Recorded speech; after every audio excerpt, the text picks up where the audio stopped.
I'm still trying to get the article.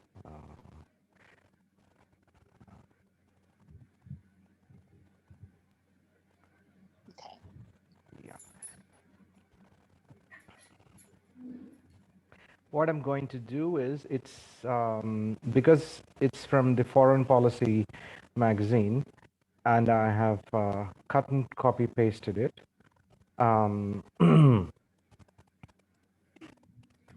You can share it yeah, on the screen, James. right. I'm just pasting it on Word. So give me 1 second, please. I'm just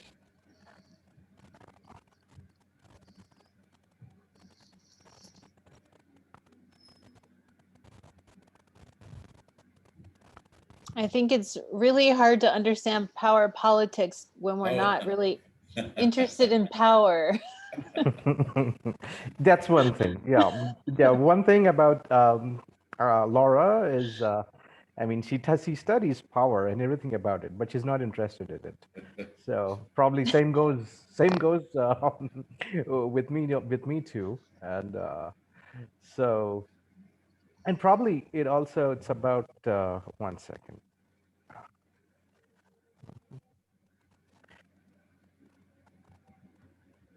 Okay, so can I share? Can you activate the share yeah, screen? I did. I did. You already did. Okay, I think I should share it from my end.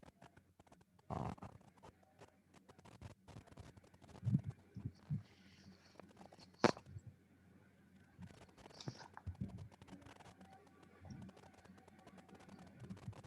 Give me a second.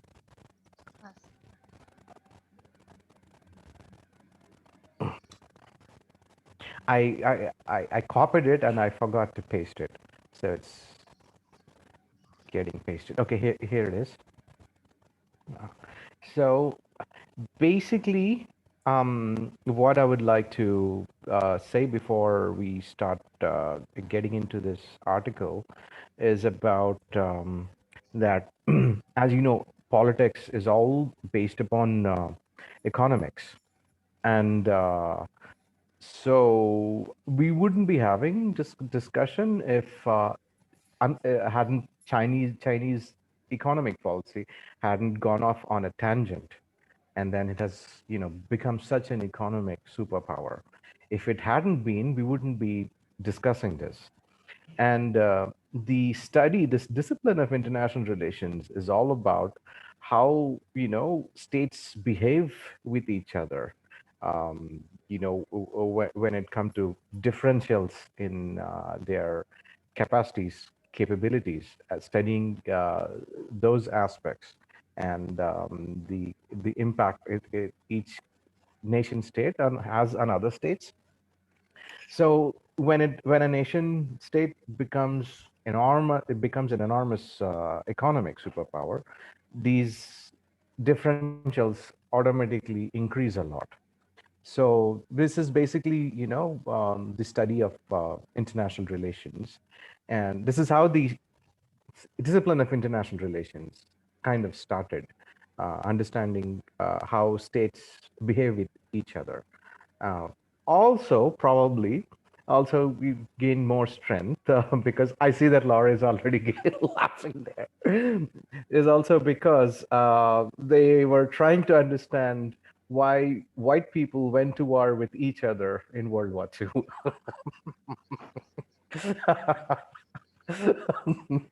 So, so it's up to you, whichever definition of IR you'd like to take. So here is a read by one of my favorite professors, is Professor Stephen Walt. Um, so Professor Stephen Walt is considered like, along with John Mearsheimer, is considered like, how would I put it, as one of the um, demigods of the theory of realism.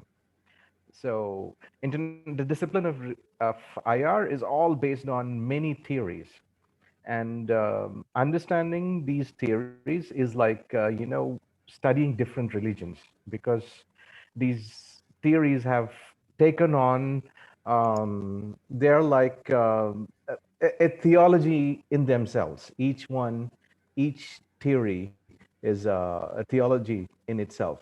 So to understand international relations, you need to have a perfect uh, grasp of IR theories.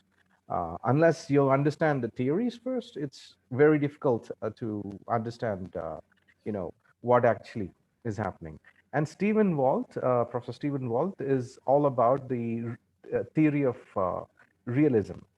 And basically, I'll just tell you what realism is about. It's about how states are behave in reality, how they are.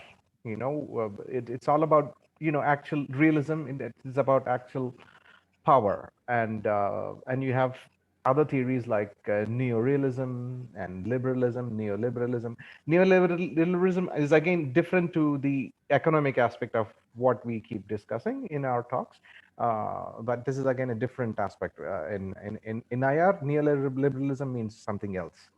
So we have constructivism, and you have IR feminism, and you have environmentalism. There are like so many, almost like 40 main theories in IR. And Stephen Walt is all about. He's the godfather of the theory of realism. And so this article will be based on realism. Do you want to add something else on realism, Laura? So that. No, I think that's a good introduction. Mm, mm, I mean, but it's kind of the basis in mm, mhm, political science as well, isn't it? mhm. Yeah, And I guess and so. even then, I think that uh, we can, if we're talking about America, we can kind of attach these political theories back even further to there are some great books published about how this all came about. Western thought came from a conflict between Aristotle and Socrates, and then Mhm, kind of also morphed into this more modern conflict between Thomas Jefferson and Alexander mhm, Hamilton. If we're mhm, looking at what Stephen Walt says through a lens of kind of America's seeing its place in the world. mhm.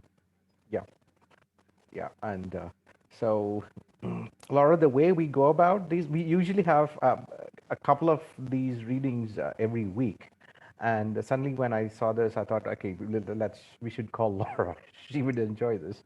And so, how we go about this is we just, we go about reading, and we, stop in between, analyze the thing, and so you can just, s- you know, barge in whenever you want me to stop. So I'll just go about start reading the article now. So China wants a rules-based international order. Order 2. The question is who gets to write the codes and whether the United States will live up to its own. So that is the question. So the rules-based order. And because I actually wanted to, thought we should discuss this because Mr. Ramu has been asking about the world order, how it's going to be shaped up and stuff. And I thought this would be an interesting read right away. And this was also written by Professor Stephen Walt. And so that's one thing. So I'm getting here. All right. Starts here.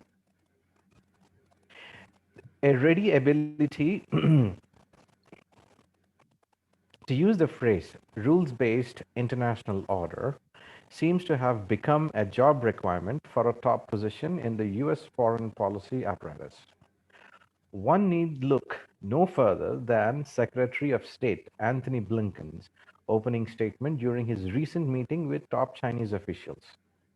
Our administration is committed to leading with diplomacy to advance the interests of the United States and to strengthen the rules based international order, he said.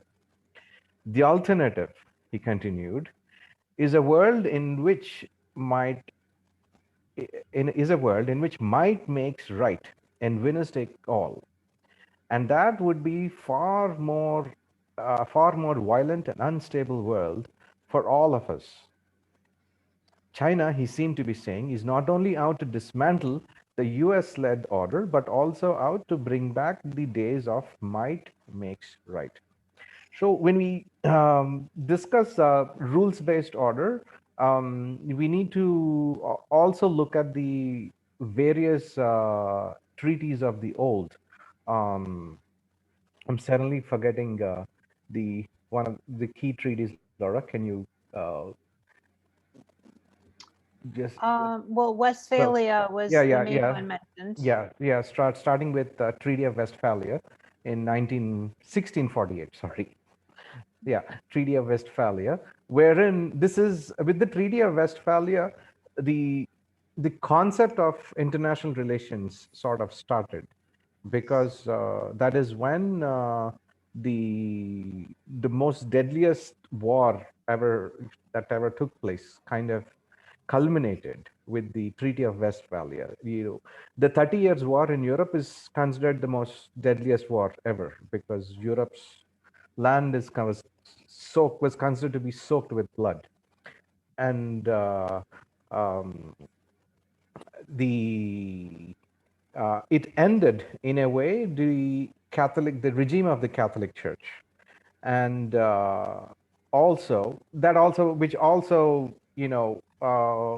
that from that point the Protestant movement came about. Certain princes, kings supported the Protestant church in a sense because they could relieve themselves of the regime of the Catholic Church, and so they kind of negotiated between themselves that each state would not interfere in the affairs of the other state. That was the key foundational aspect for the starting of international relations. And so that was one of the key treaties. And then you have many other treaties in major international treaties, coming on. It all they were all trying to set the rules of how uh, each state would behave towards each other. And that is this, in a sense, the main essence of the Treaty of Westphalia of 1648 still exists today. It is the essence of non-interference in other states. It still remains true even today. So it all goes back to that. Yes, Laura. And I think that there's some interesting comparisons here Mhm, between how the Treaty of Westphalia pointed out the deficiencies in rule by the church, mhm, right? So mhm, at the time, the aristocracy, kings and queens, really felt that there was some kind of conflict between we are supposed to be ordained by God to mhm, lead the people, so why is the church leading us? mhm, And we kind of see the same comparison now in the United States, where we're struggling with the idea of plutocracy and rule by the elites um, when they have failed to lead well. So, and not only that, but it violates the foundations of what a democratic society means to most Americans. mhm, So it's kind of an interesting transition into rejecting Rome, mhm, um, and of course the Eastern Orthodox Empire has taken a slightly different approach to how they ruled the people. mhm. Which is again a study in itself. Yeah. Yeah. All right.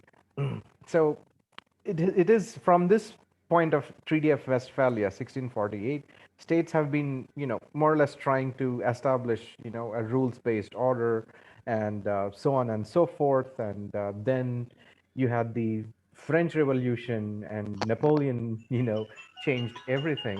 One second. Uh, drawing, sir. Can you just hold on 1 second? Hello, sir. Hello. Namaste. Mummy, no, drawing sir. Sir రండి sir, అంటే mother తీసుకుంటారు class, నేను కొంచెం మీటింగ్లో ఉన్నాను. Okay.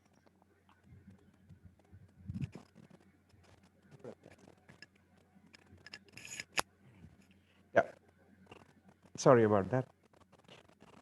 And you had, sorry, you had Napoleon changing the game in Europe, and all colonial empires at that juncture too, because he wanted to export revolution. And again, all of them got together, defeated him finally, and again they wanted to have, after the defeat of Napoleon, they again had a treaty, and so I'm forgetting what that treaty was. There was, like, all these, to understand world order, it is very important to go back and study these treaties. And why I'm emphasizing on these treaties, I'll get back to you in a minute. So let's get to the second thing. But the distinction between the United States' supposed commitment to a system of rules and China's alleged lack thereof is misleading. This is a very powerful statement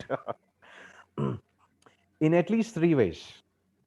First, it overlooks the United States' own willingness to ignore, evade, or rewrite the rules whenever they seem inconvenient. If we are honest with ourselves, we have to acknowledge that Washington sometimes thinks it is perfectly okay for might to make right and for winners to take all. The collapse of the Soviet Union, when the United States took full advantage of a weakened post Soviet Russia, is a perfect example. So basically, he's, saying it's, United States wants to have the cake and, have it all. And so now that China, in a way, is essentially taking the place of the Soviet Union. So it's, United States is really, in a way, not really liking the situation. And so it's saying, okay, we need to follow rules and all that. But Stephen Walt says, nada, United States, you never did that. Second, as Harvard University's Alastair Ian Johnston has shown, China accepts and even defends many principles of the existing order. That's something. Although, of course, not all of them. That situation may change in the future, of course, but even a vastly more powerful China would undoubtedly seek to retain whatever features of the present order serve its interests. Third, statements such as Anthony Blinken imply that abandoning today's rules-based order would leave us in a lawless, rule-free world of naked power politics, unregulated by any norms or principles whatsoever.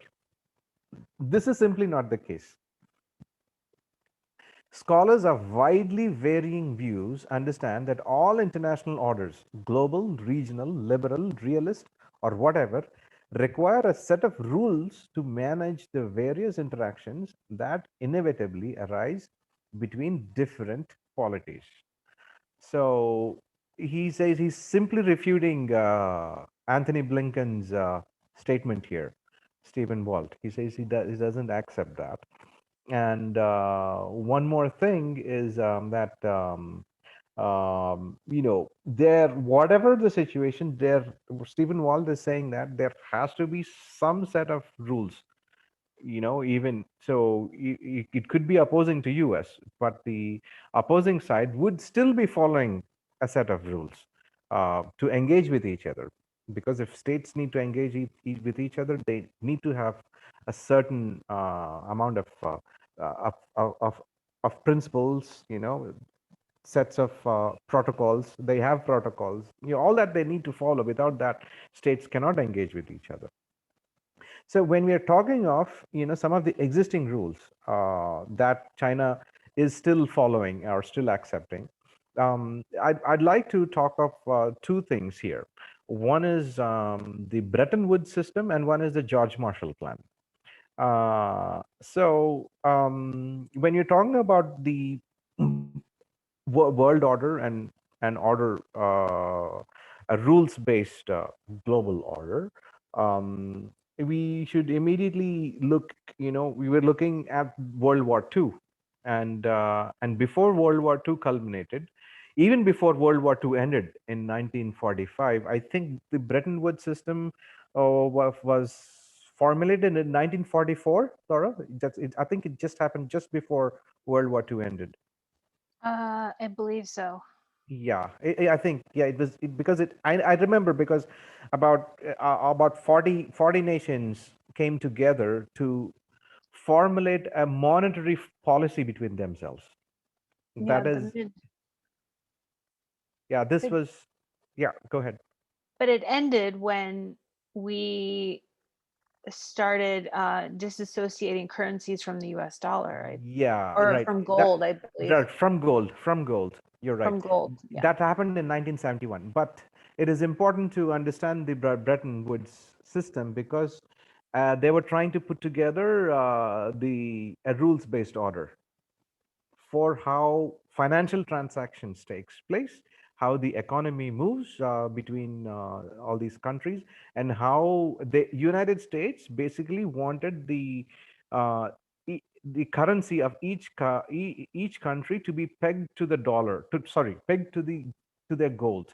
And United States had the largest reserves of gold then, and so they wanted this to happen because they wanted to make sure that a world war does not happen again, so that nations won't go to war on these things.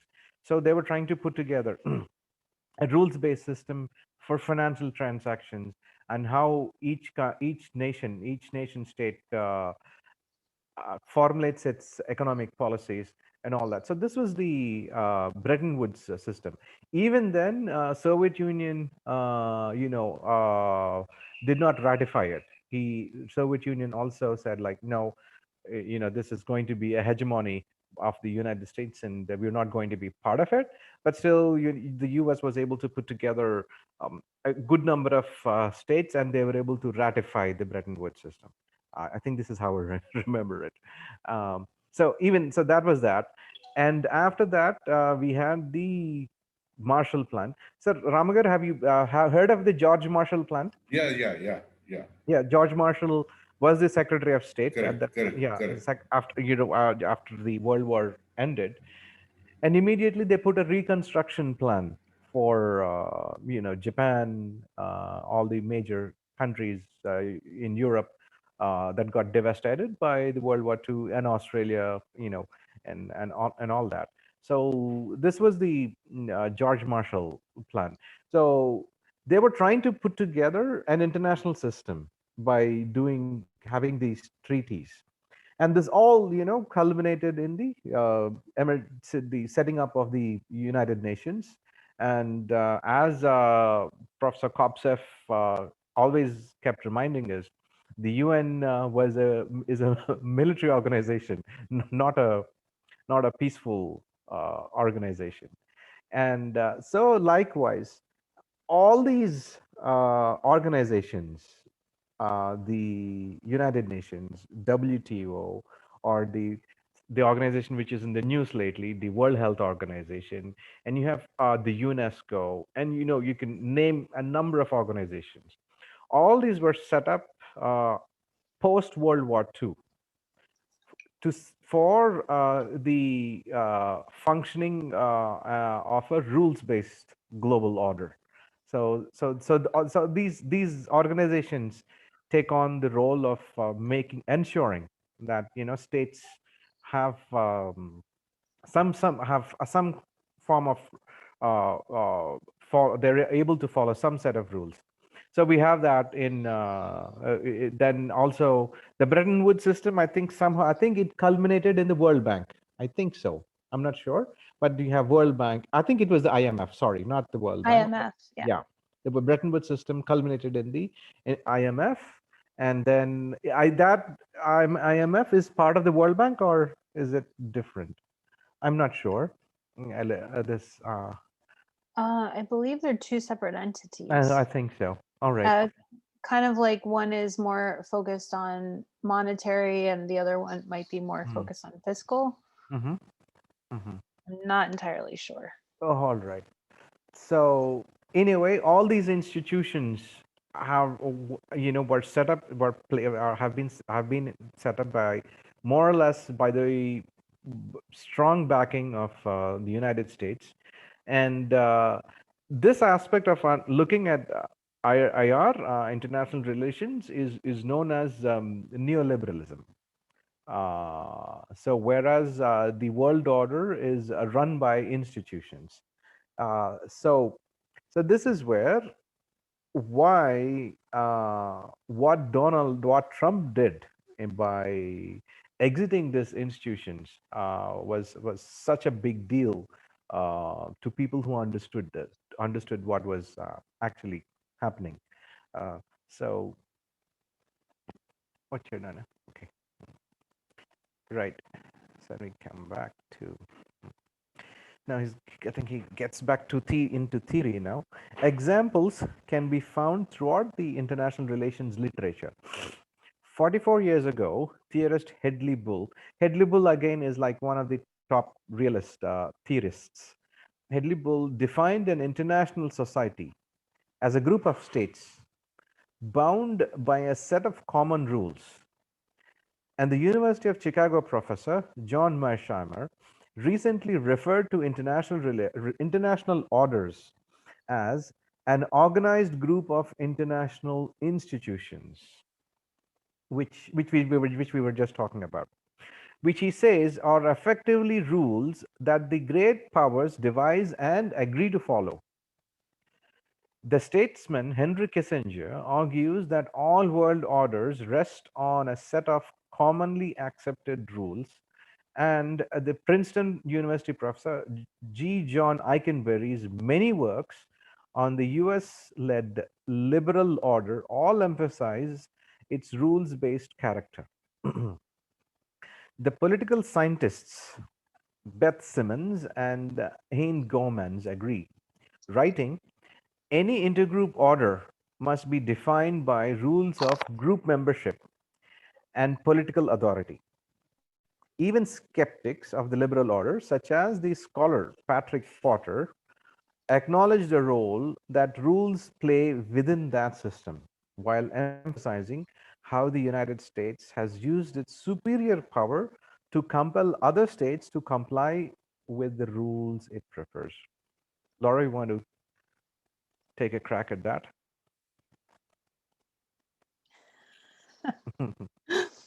I don't think the United States knows what rules it prefers. It's, I mean, uh, from on the ground here, there has been something deeply troubled by the people on the street being controlled and analyzed and basically confined to a life of modern slavery by, again, white men sitting in ivory towers talking about how they think the rules of the world should be. Mhm. And I think that there are a lot of people that are challenging those rules. And we see it also in like definance, in Mhm. cryptocurrencies, in what happened with GameStop.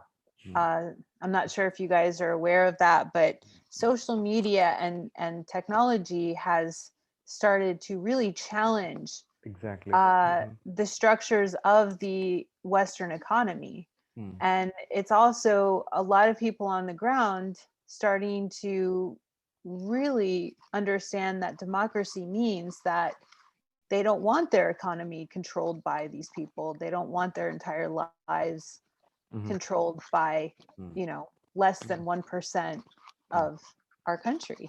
Mm. Mm. So I think that has a lot of implications in how we view the rest of the world and also how other countries are going to behave. I'm not sure where China uh, sits on the spectrum. I mean, they seem to crush any dissidents against the government very quickly. However, we can see with the pandemic that there has been, and I think there will be more backlash, considering how they handled it. And it's going to be from their own citizens as well. Mm-hmm. So I think the rules, when we talk about the rules and who's making the rules, it's a lot less fixed than people writing articles would like to think. Mm-hmm. Yeah.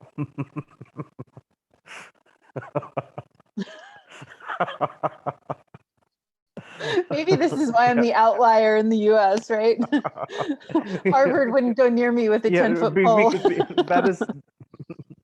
That is because we are, out and out realists, Laura, and and people don't like to hear realism, Yeah, realist but section.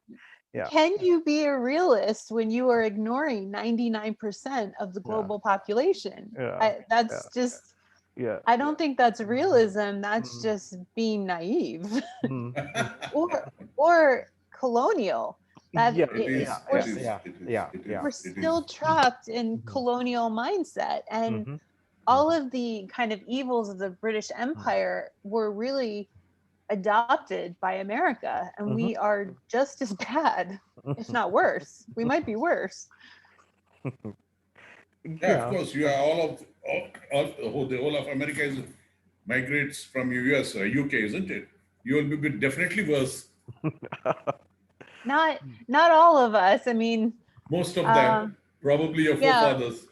most of them. I mean, my own heritage is entirely Eastern European, Greek, Jewish, and I can say that just growing up in America in this time frame has been a challenge. There's racial violence directed at people like me because we are not considered white, which it's just ridiculous. So America is still struggling with itself, and I think a lot of people of what made us strong in the first place was our diversity, and our diversity now is willing to speak up and assert its power, and I hope it continues. Right, right. Yeah. And now that,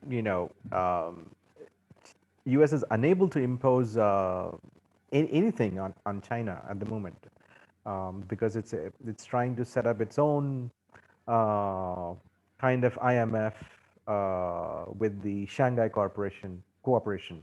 I'm not sure if I don't know if you've heard of it, and so which is mostly based for Southeast Asian countries.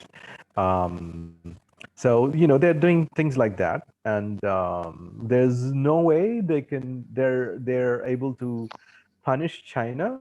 They're even able to punish Russia with so many sanctions. But try doing that with China. Yeah, So but China is also kind of walking itself into a lot of trouble too. Again, the power of diversity and democracy have not gone unnoticed to the Chinese people. And what there are over 900 to 1,000 languages in China, I believe, and there are also a lot of different factions that resent rule by Beijing and the Han Chinese. So when we look historically at what the Chinese empires were, they were always strong, and they would ebb and flow between authoritarian rule and kind of this divine right of empire versus open trade and democracy and acceptance. Not democracy as the Western ethos views it, but they had their own kind of openness in their history. And I don't know what they're kind of going to run themselves up against a brick wall with the way they're treating people. It's only a matter of time before they either have a ton of revolution and backlash, just from cultural and ethnic and religious populations, and also environmental conflict. And those are the two big question marks that everyone is leaving out in terms of political theory. And it's the world we live in is not like the world that they are analyzing in the past. We have over 7 billion people. We are hitting the confines of what this planet can sustain in terms of human life. And that leads to so much inequality, and there's only it's only a matter of time before the bottom billion or several billion have something to say about it. Right. This is a very important point you've made there. So let's see that. I mean, I'm really interested in what China has to say for itself, because I hear a lot of Westerners speaking for China. And I hear them also speaking for a lot of Africa and India and South America, and we don't even ask what is on the mind of the billion people in India that are often left out of this conversation. Right. All right. Okay. So let's get into the next paragraph. In short, the issue is not the United States' preference for a rules-based order and China's alleged lack of interest in it. Rather, the issue is who will determine which rules pertain where. All right.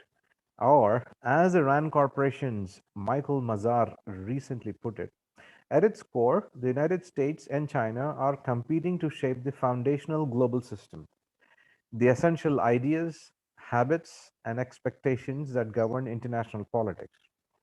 It is ultimately a competition of norms, narratives, and legitimacy.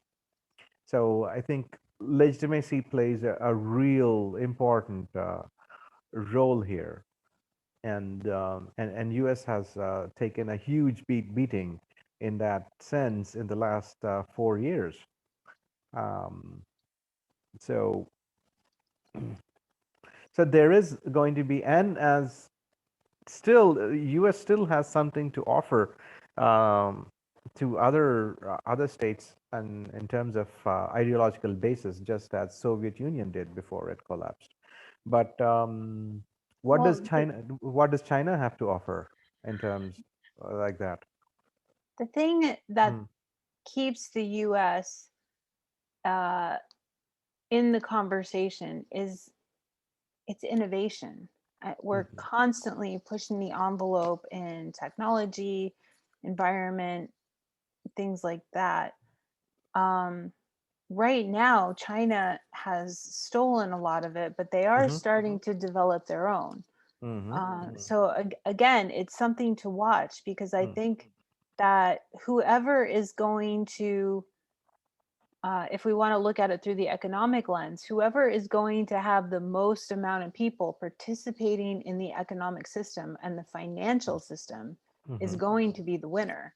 And for the most part, that has not been the World Bank or the IMF. They have excluded just too many people. So I think that this kind of interplay between technology and finance is going to be a major deciding factor in who becomes more successful Very good. Yes. hegemonically. Yeah. I agree with you with that. And the second component of that is also who is going to bring more environmental justice, and how do we get that into the conversations? Because we are already in global armed conflict over natural resources. This is the most pertinent and most essential aspect which all of us need to look at, and everyone should be looking at. And who wrote The Coming Anarchy, Laura? I'm forgetting the. It was. Oh gosh. You remember that, right? Yes. Uh, Oh God, it's Unbelievable. Tom No, not Trump. No, Robert no. Kaplan. Robert Kaplan. Yes. Robert Kaplan. Right. Robert Kaplan. I think we need to have a relook at it. Robert, that work, that piece of work Kaplan has written. I think it should be online somewhere. Um, there. So, Yes, and he's actually a neo-realist too, mm-hmm, but mm-hmm, he's starting to move into territory almost of environmental justice, and uh-huh. I dare say Vandana Shiva. Okay. Right, because I've read Kaplan a very long time ago, so I must have a relook at it so that I might understand it differently now, and I'll just fill in Mr. Ramu about Robert Kaplan. Robert Kaplan, Ram Garu, has written a very serious article on what's going to happen with the environment issue. It's the title of the article is "The Coming Anarchy," and he writes about not about armed conflict or uh, states going to war with each other because of egos, but what's going to happen that they're going to go to war. There's going to be conflict because of environment issues. Um, so it's a very very important read. I'll try to find it and send it to you. And You gotta do that. yeah, so that's the so it's okay. Let's go to the next paragraph.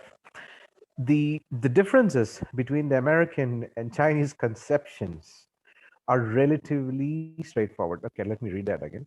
The differences between the American and Chinese conceptions are relatively straightforward.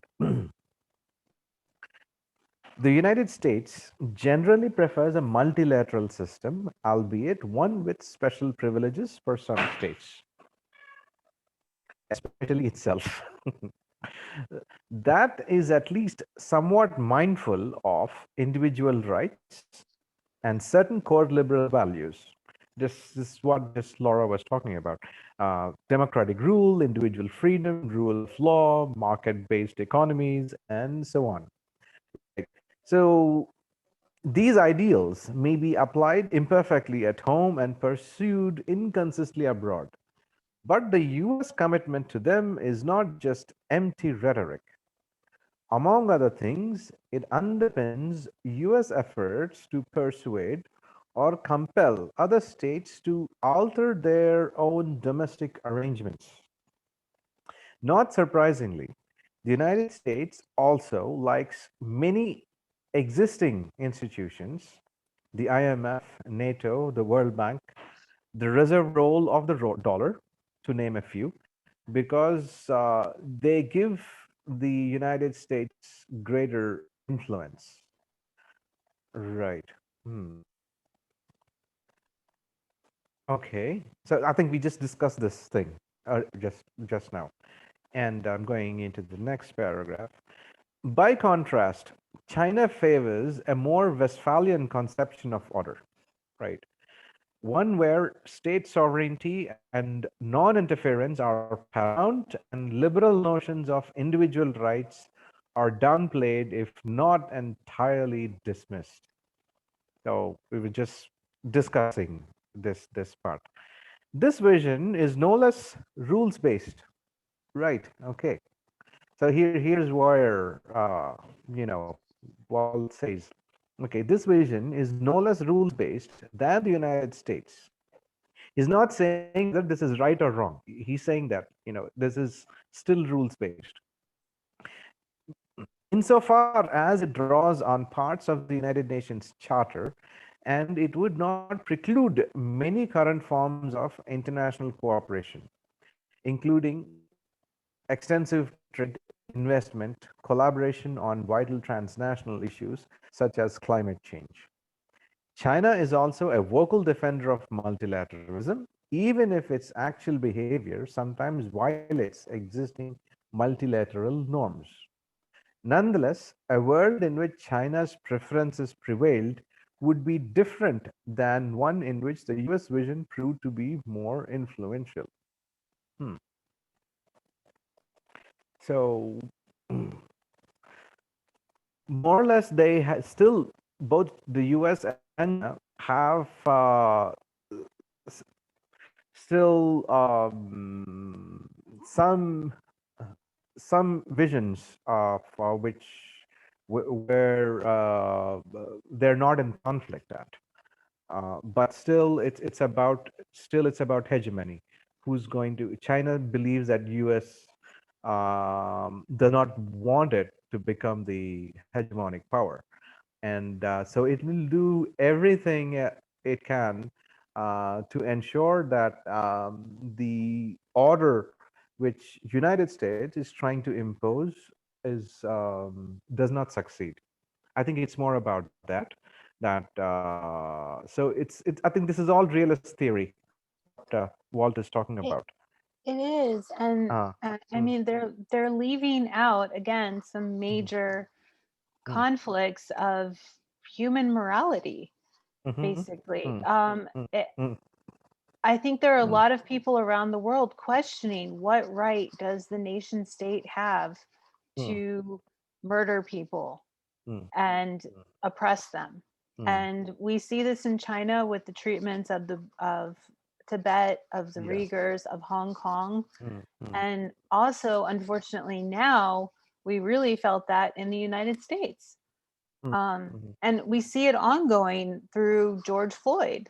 I mhm, mean, they're still trying to justify and villainize him as a drug addict when he mm, wasn't, mm, uh, and make it that the might is right again mm. with the Again, police yes, in yeah. this Mm, in this mm, case. And mm, I think there are a lot of people that are starting to question, mm, here the nation state has promised to keep us safe, protect our country from outside forces, and yet we're falling apart on the inside and they're killing us on the inside. mm, mm. The whole concept of the nation state is begging, it's begging question. Mm. Well, and they didn't It is. uphold their end of the bargain, which is Right. to Mhm, provide peace and security for mhm, people mhm. that live within the nation state's borders. Yeah. So there's a serious existential crisis going on. Exactly. That's very serious. I think I seriously believe that the um, the concept of the nation state itself, which has been around 300 years, right? After empires have fallen, and now it was taken over. The concept of empires has been taken over by the nation state, and so it's been there for a while. And we had two world wars. I mean, other smaller wars were there after the this thing, but I think it is under strain now. That concept is going to be under the strain, and especially more with the environmental crisis, which is going to envelop us more sooner than later. So that would, more than political ideologies, I think this would be a crisis. This would, the environmental issues would put a strain on the entire structure of a nation state. And yeah, I think they we'll see what's going to happen. I mean, we could theorize, what could happen, but at this moment, I think it would be under strain. I can't predict what's going to happen. Well, Um, I think it's mm, already mm, happening. mhm, You mm, see, for example, you see a lot of indigenous populations in the Amazon appealing mm. to the international community and bypassing the nation state that governs the Amazon Oh yes. Uh, entirely. uh-huh. And there are a lot of communities around the world that are starting to bypass their national governments in efforts to get international support. It's Mhm, also starting in the United States. Don't buy palm oil, things like that. Don't buy uh, cash crops in places that mhm, also mhm, support the pandemic.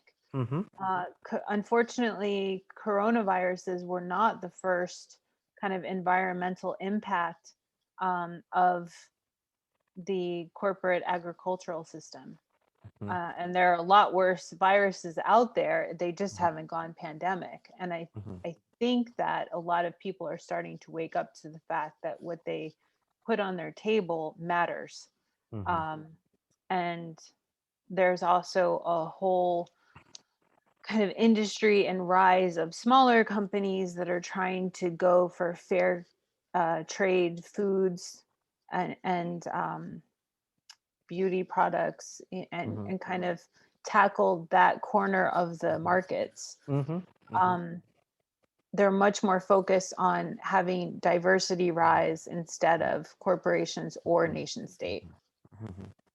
You're right. You're absolutely right. Now I recall a couple of months ago, I was reading an article. I'm not sure who's written it, but it was more or less written, I think, in Professor Walt's style.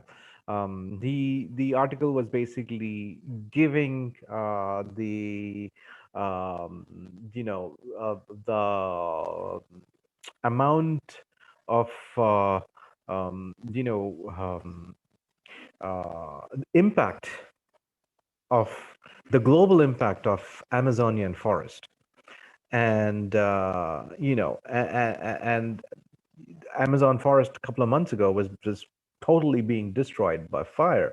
And if you don't have the Amazonian forest, it was talking about the various weather patterns that are going to change across the world. So if And, that could, yeah, if that could happen, there's and going to, yeah, go ahead. the alarming indicator was that the Mhm. fires of the Amazon are releasing more carbon dioxide into the atmosphere than the existing Amazon forest can absorb, Mhm. Mhm. which you know is a very severe turning point. It means that there is no going backwards, that Mhm. we have dramatically altered the balance of Mhm. what that forest has done for Mhm. life on the planet. Mhm. And so, if the article argues that if at certain point they feel, a group of states would feel that, that it is about to, reach the tipping point, or it has gone across the tipping point, and we need to do something about it. And they might just come in and get involved in Brazil without, so in that way, so in that sense, the Westphalian order, it would be falling apart because of an environmental issue. So, this is one very serious thing which could happen, and we could see things, see these things happening, where, So even as you're right, the it is already happening. There is And already under. Yeah, the go ahead. Westphalian nation state system has so much interference from international governmental organizations Mm-hmm. or I understand. corporations Mm-hmm. that they are no Mm-hmm. longer in Mm-hmm. charge. I mean, in Exactly. America, we don't live in a Uh-huh. democracy. We live in Right. an oligarchy. Mm. Um, Likewise. and Mm. yeah, I'm not Mm. necessarily sure if it's going to be armed conflict, but if Mhm. every single person in the United States and Europe decided not to buy anything from Brazil because of what they're doing to the Amazon, it would definitely hurt.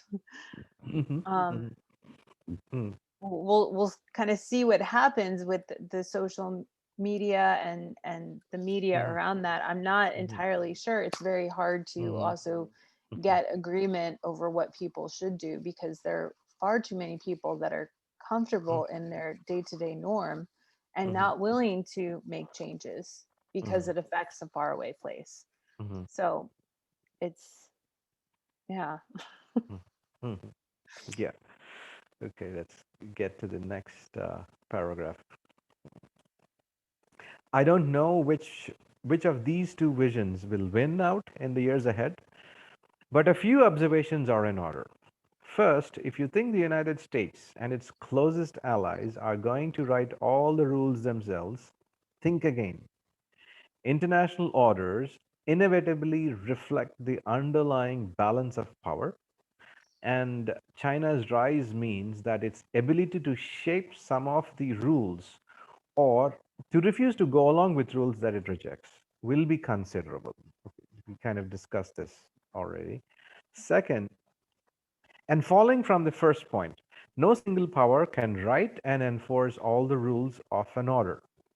The United States got most of what it wanted during the creation of the Bretton Woods system and had enormous influence over the subsequent evolution of that order. But it still had to compromise on a number of issues, and it frequently failed to get everything it wanted. The United States and China are going to have a great deal of influence over the rules that emerge either globally or within whatever partial orders each might lead. But to gain others' compliance, this will still have to give other states at least some of what they want to, which is really right. So I just want to jump in about, sir, you've heard of, we all know about SARC. Uh, Yeah, yeah. yeah. So a lot of SARC is, it's a regional corporation in South Asia. So Okay. it's basically India, Sri Lanka, Bangladesh, Nepal, Pakistan, Maldives. It's about 7 or 8 countries, countries which fall under the South Asian, context. And so, whereas India is, the largest, most powerful within this grouping, and even then, I would say that uh, the country on which India has the most influence would be Maldives of all these, because the other states are aligned with other powerful actors. So so in this sense, To some extent, Sri Lanka was also with us for some time. Sri for some Lanka and time, Nepal. Sri yeah. Lanka and Nepal. Yeah, Sri Lanka and Nepal, and Yes. both we kind of pushed them away, sir. Yeah, yeah, yeah. Yeah, Right. it was this idiotic government. They were all fine. They were quite fine with us until the present government decided to show them, like, okay, that show them muzzle. They're small states, and so they just you said, okay, we'll be friends with China. Oh, did that have something to do with our president going over there and Well, no, no, I don't think Trump went to Sri Lanka or Nepal. no, but he met with Modi several times. Oh Yeah, yeah, yeah, yeah, yeah, yeah, Yeah. yeah. yeah. They're great friends. They're great friends. Oh God. Both of them are rightists. So Oh, so in this sense, I just wanted to explain it to Mr. Rabu, that about regional groupings and how India has been just grappling with just SARC, and this is how what China is trying to do, with its own set of regional groupings in all that, and so it will also have its own stresses and strains, because these small states, even though they don't have a lot of firepower, but still they would be doing a lot of bargaining in the sense of they have some kind of negotiating capability in terms of saying that, okay, we'll just shift to the other group. And so we're looking at the onset, or I think the bipolar system has already in place now, almost in place. So it is back. The bipolar system is back. In a sense, that is what his Walt is saying. okay. Ah, yeah. Okay. And what It's is? kind of, huh. That's how sustainable do you think these Uh, agreements are? I mean, at the end of the day, it seems like one country in mhm. any kind of open zone is always interested in bullying the other countries. Uh, yeah. So, as we can see with the EU, what do you think the future is there? It is. I would say at this juncture, because see, in when we were at AGS, I think we could actually predict a future uh, at those time. It was after the first decade of after 2000 until maybe for during those years, that decade and a half. I think we were still able to um, understand there. Okay, there's going to be some kind of a future. Um, and I mean, they were able to put behind Bush, and there was like Obama, and and all that, and who turned out to be, another neoliberal himself, and he didn't start any wars. He's very smooth, very suave, and and all that. Great intellectual guy, but still, in the end, he still was neoliberal, and what some scholars have been writing about Biden is that he was a neoliberal himself, but he's changing because of the progressives. So progressives are the socialists are in the U.S. Socialists are called as progressives in the U.S. And Biden is taking a lot of pressure due to the progressives. So let us see, because it all depends on how these both countries evolve. A lot depends on how these countries are going to evolve. And It's again, it's uh-huh. the realists in America speaking for everyone else when it's Uh-huh. not their turn anymore. Like, Yeah. please sit down and be quiet. Yeah. They've already ruined us. Mm-hmm. And uh they are just mad because they can't continue to steal from the American people. But for example, it's all in what's the book we just got? Goliath. Here. Goliath. Yeah. Yeah. Like, I have it right here. Are you all reading it? And I'm going to order it. I'm going to order it. Uh, I mean, it it says on one of the quotes to chapter 2 mhm, that the majority of the world revolts from popular rule from time to time, but it's mhm, the rich that refuse to be governed at all. mhm. And Yeah. that is exactly Mm, what the realists in America are doing. I mhm, mean, it's just unbelievable. So they have backed Biden into a corner just as much as the progressive because they mhm. have been completely unwilling to even engage in a debate unless they get their way. And I didn't know you this. Okay. can't negotiate with bullies. You just Right. can't. Right. They are not willing to give on anything. Like Mm. our roads in America are worse than places that you took me in India. Mm, mm, It's yeah. reality. Yeah. Mm, mm, And they're now arguing mm, over using taxpayer money or even a small percentage of mm, tax money mm, from mm, corporations to pay for the infrastructure of our country. mm, mhm, They mm, absolutely refuse. They mm. want Yep. the American population to be in the dark because we can't afford our energy bills, Mm, driving cars everywhere through pothole ridden roads like we're somewhere in Africa. It's just, and why? So they can steal and not negotiate. mhm, mhm. Basically, that's that's about it. it's Mm, it's like they don't understand that mm, they have lost their right to mhm. criticize Biden Uh-huh. Uh-huh. because he is the only one who's still willing to even talk to them. Ah. The if Bernie had won, Uh-huh. it would be a very different conversation. Right. Mm. And so the neoconservatives are still up and running.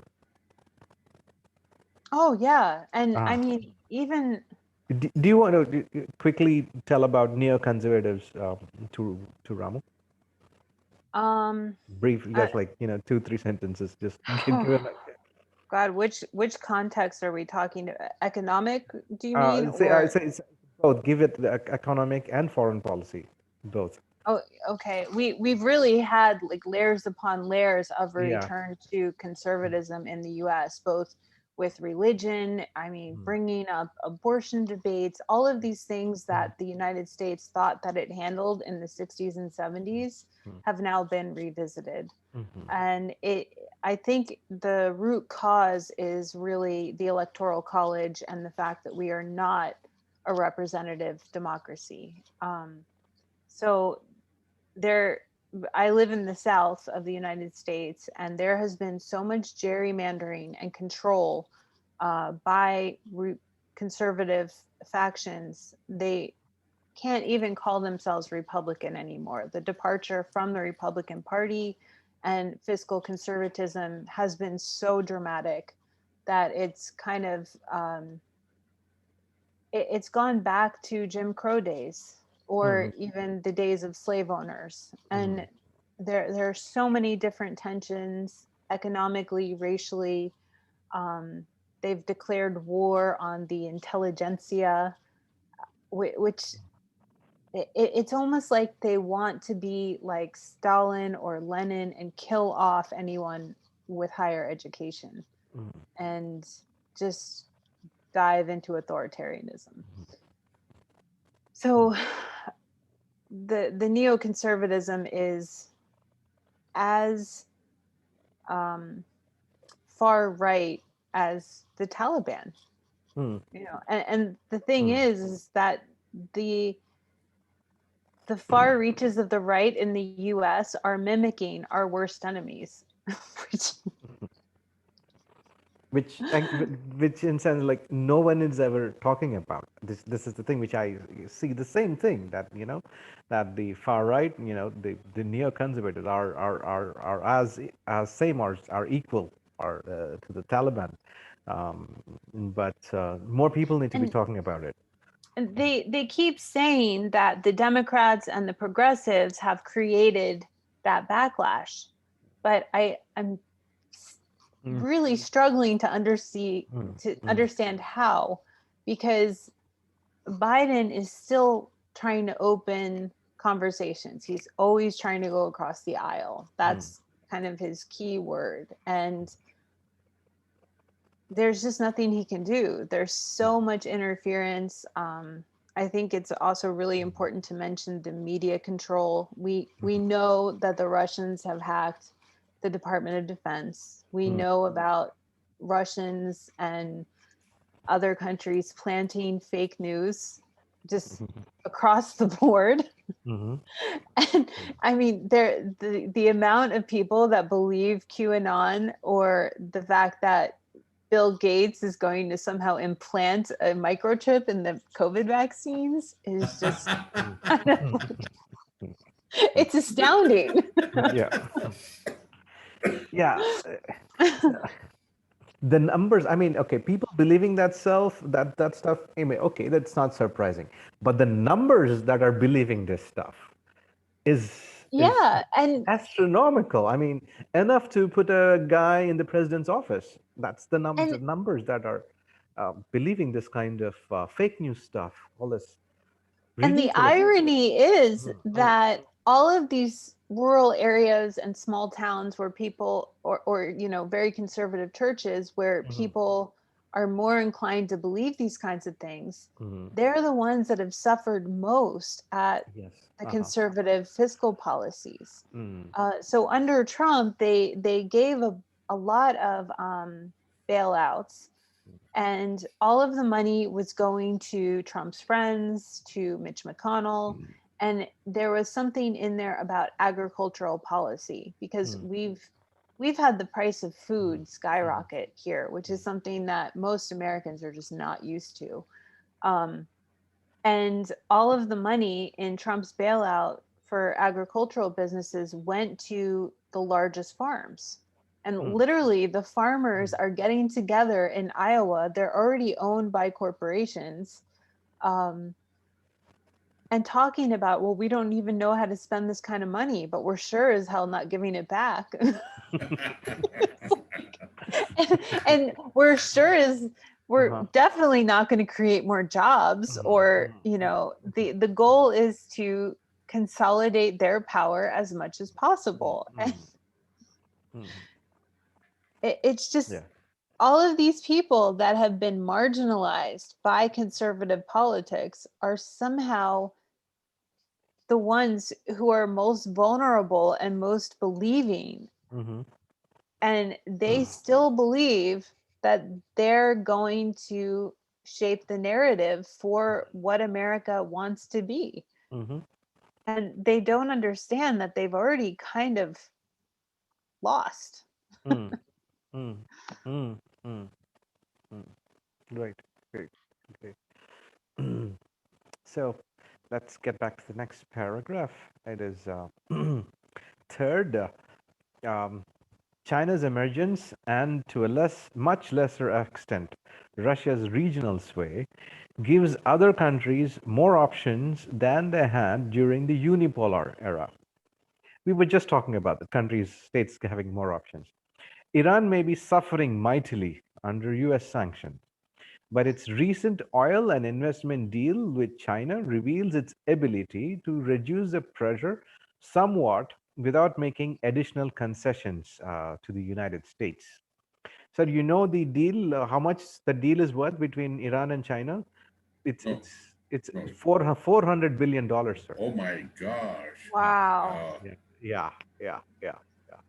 So yeah, who shot themselves at the foot now? But still, yeah, in some ways, Iran has surrendering is surrendering its sovereignty to China. It's bound to happen. It's going to happen with a $400 billion deal. That's bound to happen. But Is it too late? How much literally, oil is actually left? they're going to build a railroad into Iran. So it's all there is, because I've already built a railroad into Pakistan. It's up and running, and so they're going to build another one into Iran, and so yeah, they're giving it security, and they don't give a hoot whether Iran gets nuclear weapons. Same with Russia; it doesn't give a hoot if Iran gets nuclear weapons. And they're simply forgetting the regional dynamics there in the Middle East, and all that. And so that's what we'll leave it there and get to the hmm, yeah, and its recent oil and investment deal with China reveals its ability to reduce the pressure somewhat without making additional concessions to the United States. Europe may be thrilled to see former US President Donald Trump gone and delighted by President Joe Biden's desire to repair transatlantic ties. But that sense of relief. I sorry, I Yeah, have go to ahead. interrupt. Yeah, go ahead, go ahead. I don't know a lot about China, but I did work in an all Chinese company and studied it quite a bit. And my suspicion is that they are not at all attempting to reduce the pressure. They are Mm, definitely increasing the pressure on mhm, Iran. mhm, And it's the same thing. The mm, enemy of my enemy is my friend. mhm. Yeah. So it's, Mm, and not only that, but it fits into their regional mhm, geopolitics mhm. of how they see themselves in the world. They don't Yeah. believe that they are Mm, a developing country. They mm. believe that they are an empire and trying Yes. to Yeah. reclaim themselves. Mhm. Exactly. I remember meeting Iranians. Most of the Iranians in Europe, they prefer to call themselves as Persians. They don't. Yeah, they don't. They like to. They don't like to be called as Iranian. They say we're Persian. So it was rather surprising for me, but of course, yeah, that is Can there. can we blame them after the No. amount of British and American interference in the Mhm, past century? mhm.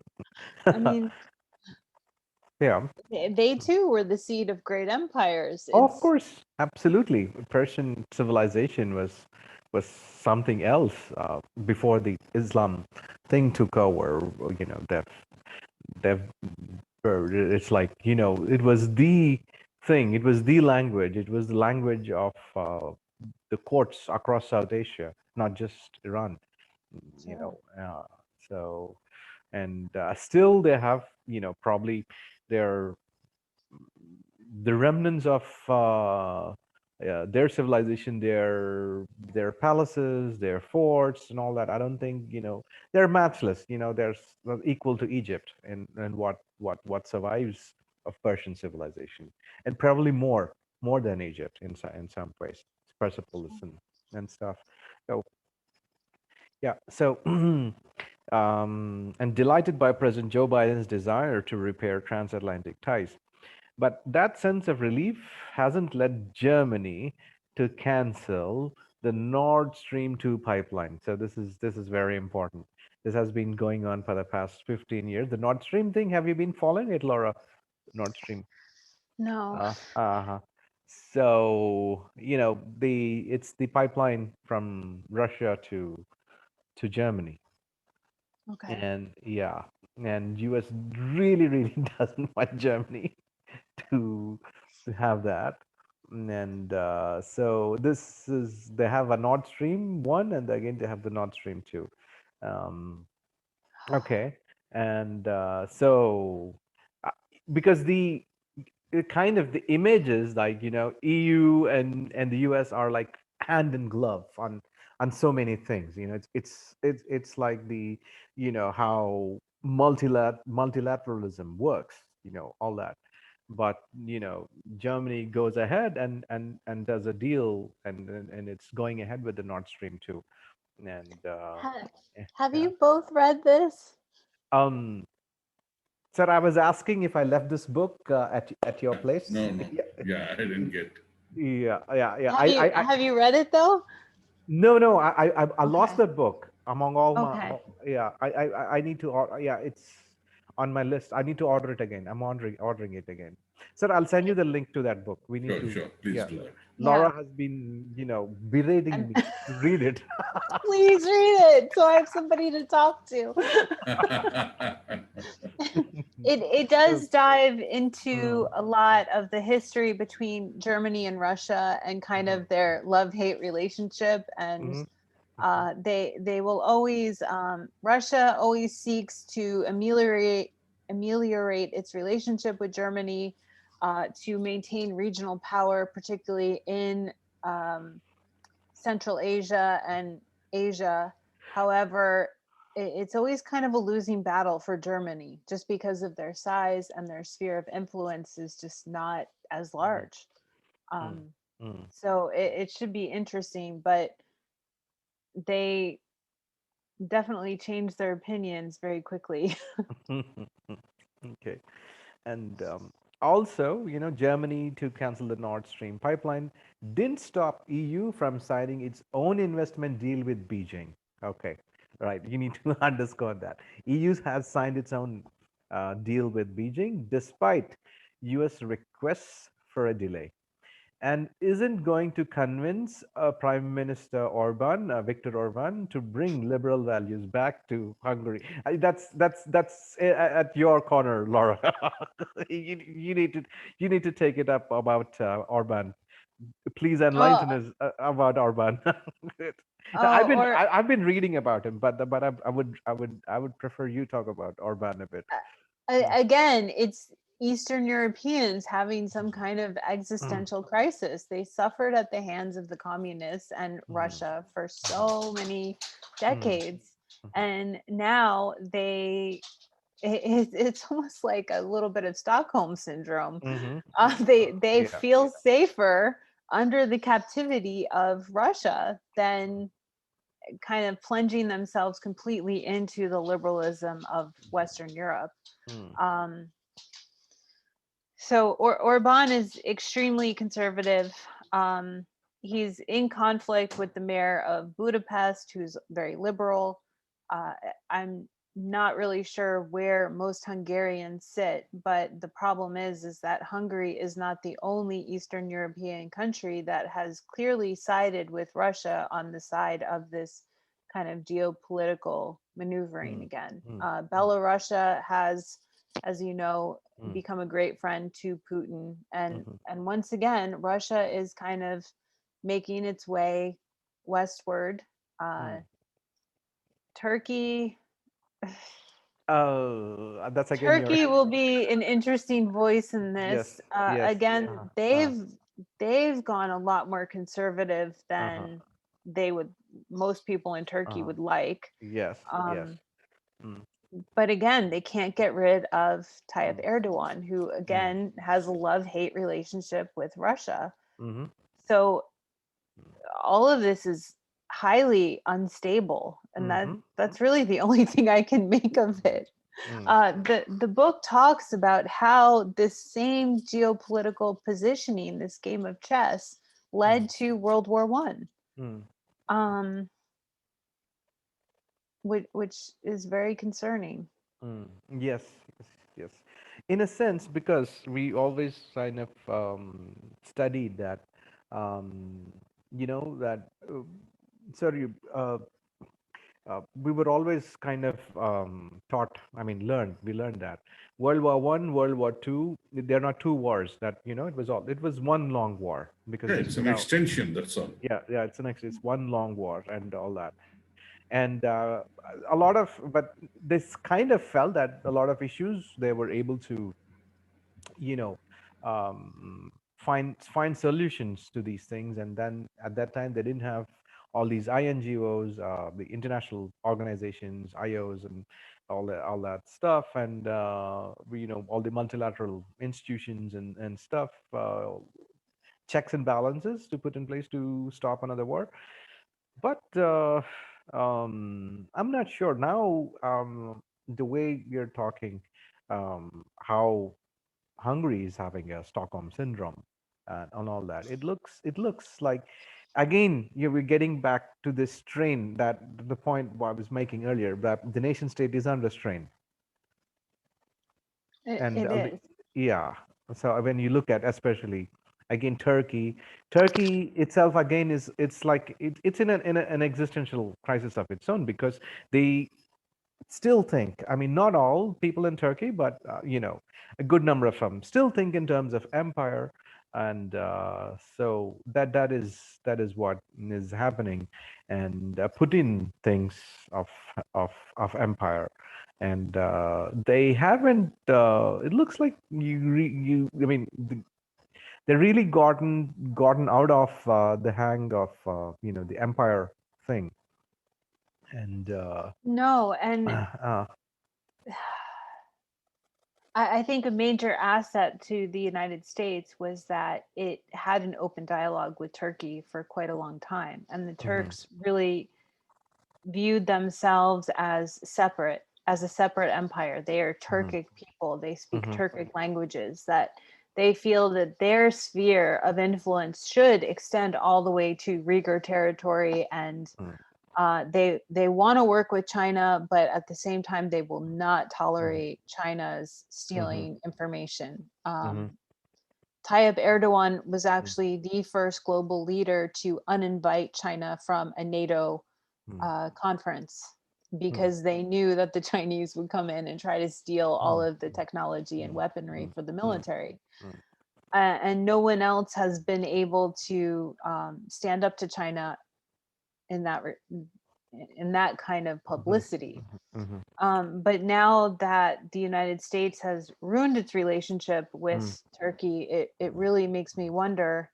Uh, Turkey used to identify itself as, the seat of an empire, a Turkic culture, and mhm, now they are actively trying to make more connections with Arab cultures. mhm, mhm, Um, and they have completely abandoned any EU accession because mhm, they're just sick and tired of, um, I don't know what it is, the racism or the again, they do not take kindly to colonial powers telling them to mhm, fess up for mhm, genocides that the colonial powers also committed. mhm, mhm. So they're really calling the West out on their double Mm. standards.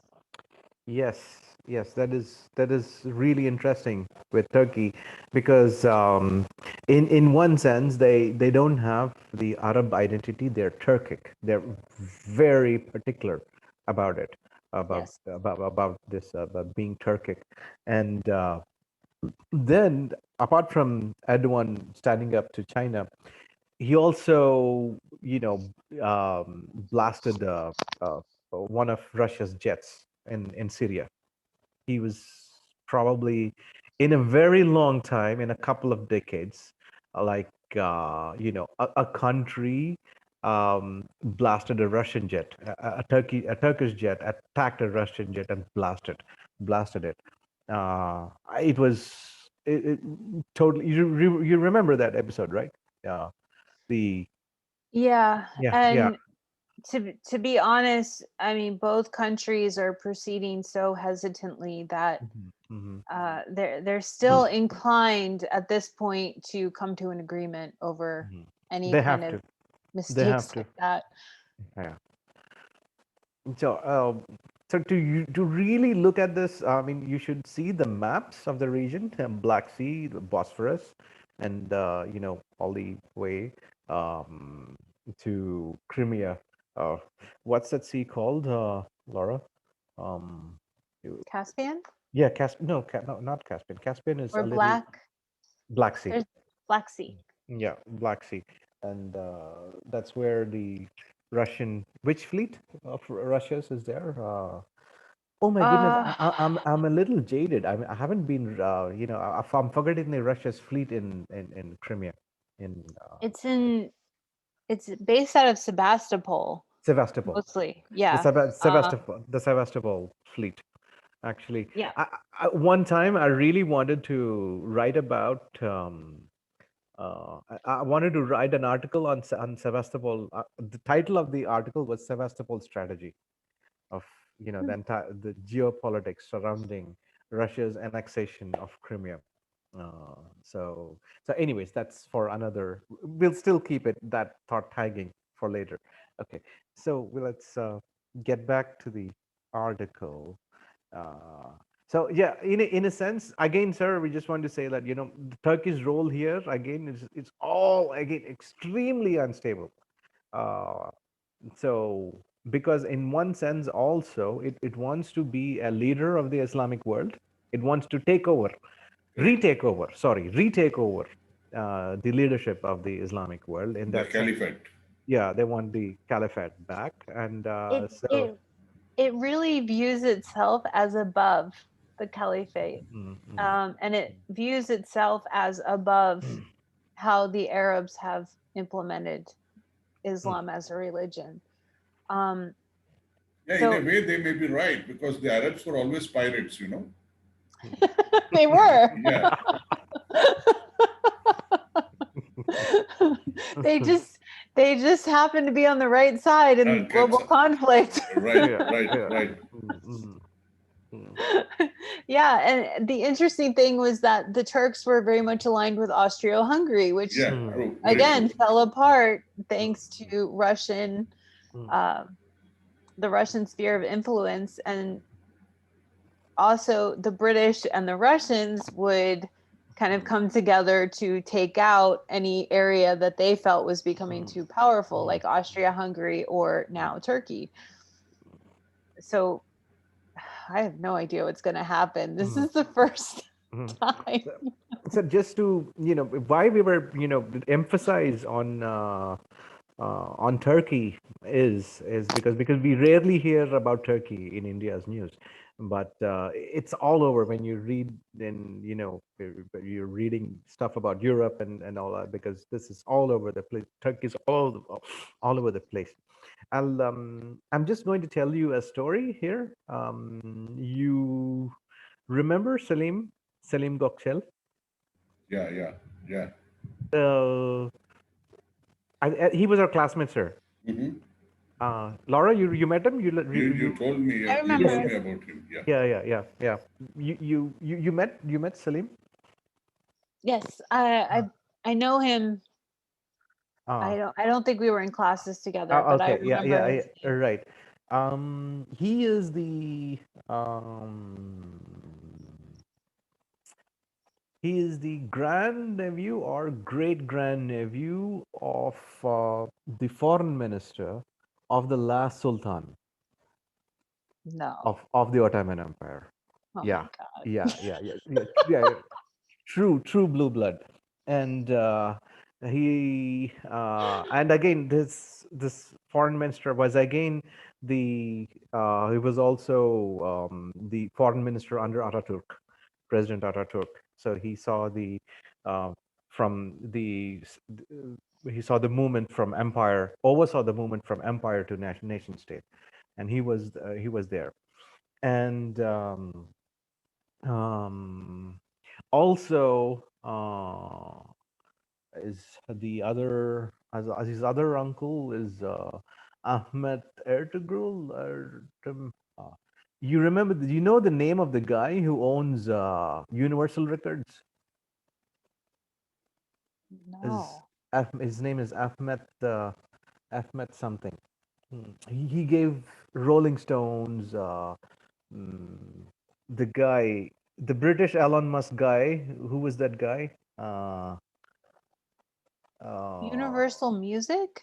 Universal, yeah, this big record label, Universal.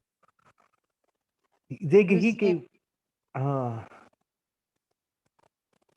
Anyways, okay, he was really big in the music industry. All right, so he's a lot of guys, were and one of his this record magnate's brother, I'm not sure, older brother or younger brother, was also Turkey's ambassador to the United States.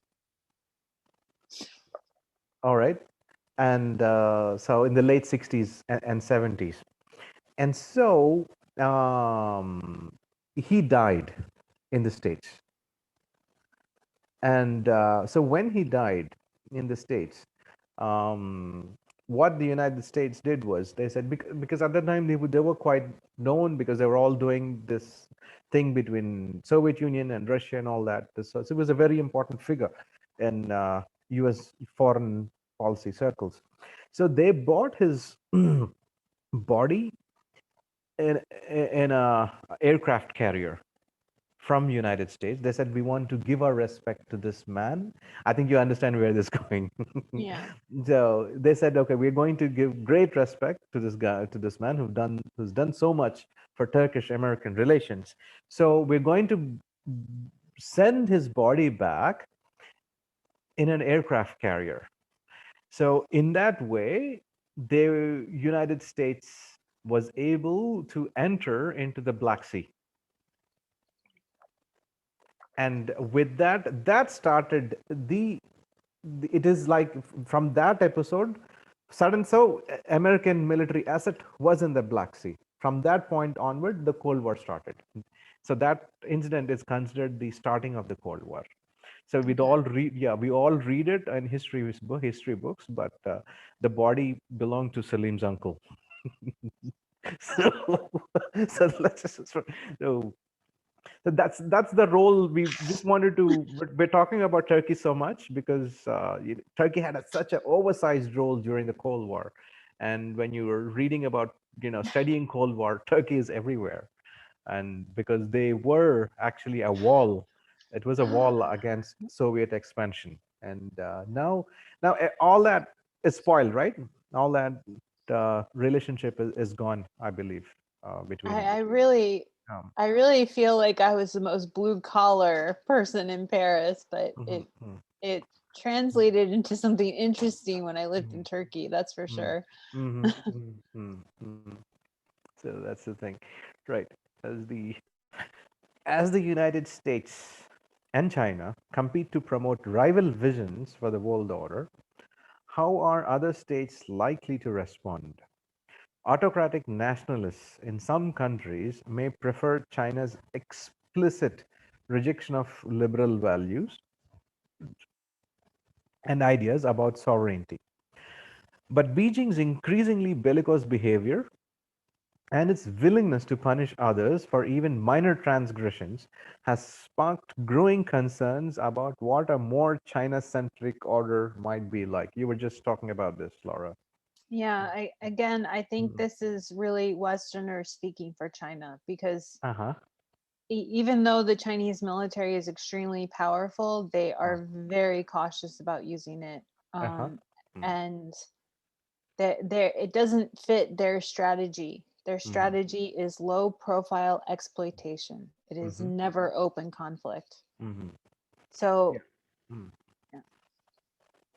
Yeah, and again, it's decades away from matching China's military to match U.S. military. It's decades away to what it was, and we don't know after many decades what would U.S. military look like. But to even match U.S. military to what it is right now, China is still decades away. It's just Oh not yeah, there. I mean they Yeah. think in Mm, a mm, hundred mm, years mm, minimum. mm, mm, mm, And they, I think they also in Beijing understand that there could be a bit of a powder keg within their own mhm, sphere of power. mhm, mhm, mm. Right. So Americans may exaggerate the benevolent nature of US hegemony, but its geographic distance from others and relatively benign intentions made its position of primacy more acceptable to many other states than the overall distribution of power might suggest. Of course, he's right there. No, they're not on anybody's borders, so they're not really worried about a major power being on their border. So, as I argued during the unipolar era, US power did not provoke as much opposition as one might have expected because it was separated from the other major power centers by vast oceans and had no interest in territorial expansion. Most countries in Eurasia worried more about each other than they did about the United States, which also made US support more desirable and its hegemonic position more tolerable. Hmm. I don't think he's Ah, mentioning again the important thing that hmm, realists consistently fail to mention. And hmm, we were not interested in territory expansion. We are hmm. interested in corporate Yes, colonization. yes, yes, yeah, yeah, Exactly. Yes. yeah. Realists simply ignore this aspect. They're just more on the ground. We're like boots on the ground kind of analysis. So, yet even like-minded allies who welcome U.S. leadership want it to be exercised more judiciously. Let me reread that again. I didn't get it. Yet, even like minded allies who welcome US leadership wanted to be exercised more judiciously. Okay. It's not US hegemony per se that bothers them, it is the excessive exploitation of hegemonic privilege. They don't like it when the United States blithely violates the rules of the system, as it did when it left the gold standard in 1971. That's when the Bretton Woods system ended. Yeah, or when it invaded Iraq in 2003, and especially when the consequences are at least as severe for them as for the United States itself. They don't like the United States using the SWIFT system and other institutions of the global financial order to sanction states it happens to be at odds with, and especially when it threatens third parties with secondary sanctions if they don't fall into line. Ironically, what US allies really want is for the United States to take its oft repeated commitment to a rules based order more seriously. Hmm. So that's the thing. Okay. Ironically, what US allies really want is for the United States to take its. Oh, yeah, I just read it. In the short term, US efforts to promote its preferred set of rules will benefit from Biden and Blinken's commitment to active and constructive diplomacy, in sharp contrast to the bullying bombast of the Trump and Secretary of State Mike Pompeo. Merely showing up at major global forums, treating other participants with respect, showing a degree of empathy for others' concerns are going to play well. If Beijing remains committed to its self-defeating wolf warrior diplomacy, a US charm offensive will be even more effective. I've Mm, never heard of such an oxymoron in my mm, life. mm, mm. We have Yeah. charm. Yeah. Of all people. Yeah. Mm. He's very generous in his Right, opinion. right. Mm, mm, mm, mm. Well, what he's saying is his meaning of charm here is about using soft power, Yeah. because people like when even if he's a bully, if he comes and says hello and taps on his shoulder, people would like that. So this is what I think he's actually meaning, the usage of more soft power and stuff. But more adroit at diplomacy can only take a country so far. Over the longer term, the contest to set the rules of global dealings will be determined primarily by which country, the United States or China, has more hard power. Okay, this is totally realist theory. The United States could dominate the construction of the post-war liberal order because its economy was producing nearly 50% of the gross world product, and the other major powers were in ruins and in hock to Uncle Sam. Hard power, in the form of economic and military strength, still buys its possessors a lot of difference. Look at all the world leaders who were clearly alarmed, angered, belittled, and disgusted by Trump, yet treated him with a respect he did not deserve. Why?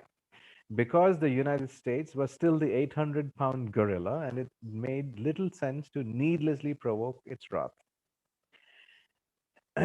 If Chinese leader Xi Jinping's loftiest ambitions are realized, and China eventually occupies the commanding economic heights of the 21st century, it still won't be able to take over the world. But such a position will give it a great deal of influence over the rules of the international system, because other states will be less willing to defy it openly and forced to adapt some of the practices to conform to Chinese preferences. Even states that are actively balancing against China militarily may choose to accommodate it in, in other ways. By contrast, if the United States keeps pace economically and retains key advantages in most of the core technologies on which future productivity depends, then the 21st century order is likely to favor Washington's preferences more than Beijing's. Again, it all depends, amounts to what you were earlier saying about core competency in technology. Hmm. Here's the good news for Americans. Undertaking the reforms that will be needed to retain the necessary economic strength would be good for the United States in any case. And it would make sense even if China were weaker than it is today and pose no challenge to the current order. Okay. In short, the United States is in one, but it makes it the more reason that United States really go about and start doing the reforms that are necessary. You know, in short, the United States is in one of those happy moments where what is good for the country at home will also be good for its standing and influence abroad. Underscores what you said. So, Stephen Walt is the Robert and Renee Belfer Professor of International Relations at Harvard University. So, this is the thing. I so we keep doing these things, Laura. I and Mr. Ramu. Uh, so we usually have a discussion or two a week when but mostly they are about the Indian new about Indian issues that are currently gripping the country, and So I hope you enjoyed the discussion. Both Yes, of thank you, you. both of you. Great. I am interested to hear more about, kind of an Indian perspective on these things, because I still think that a lot of different debates are being left out. And Hmm. uh, for example, the US tech industry Hmm. cannot be acknowledged without also talking about India's contributions to it. Hmm. So there's another opportunity for diplomatic relations on that front as well. Hmm. And the tech industry has been one of the main areas to open up immigration to the US, Hmm. whereas other industries are Hmm. actively trying to shut it down. Hmm. Hmm. So, Well, it's a very hard question to answer, about the Indian perspectives on the global order, because most Indians think that um, Modi is setting the global global order. It's not like that, but the problem is the sheer population of India is the biggest threat to India now because of the poverty and the illiteracy. Apart from setting up a lot of universities and engineering colleges, we lack in a lot of technology. We don't have skills here in India. That is the biggest problem. One is the language barrier. Second thing is poverty. Third thing is lack of faculty is also very bad. Mm-hmm. So that is the reason why technologically India can only a few maybe uh, one not even 1%, maybe a few thousands of students who really excel in their colleges may come to US, but I don't think India will be a threat technologically to the US. Never, because we don't have the core facilities here. We don't have the. not so much a threat, but they definitely are an asset. Yeah, there may Um, be maybe only a few thousands, not to the extent of. And I don't think now Philippines is also competing very fastly. China is doing that. China is also learning English now. yeah. Why Philippines, the reason a lot of Indians were able to immigrate to the U.S. was because of the English language, yeah, language, yes, language. yes. Because for a lot of us, English.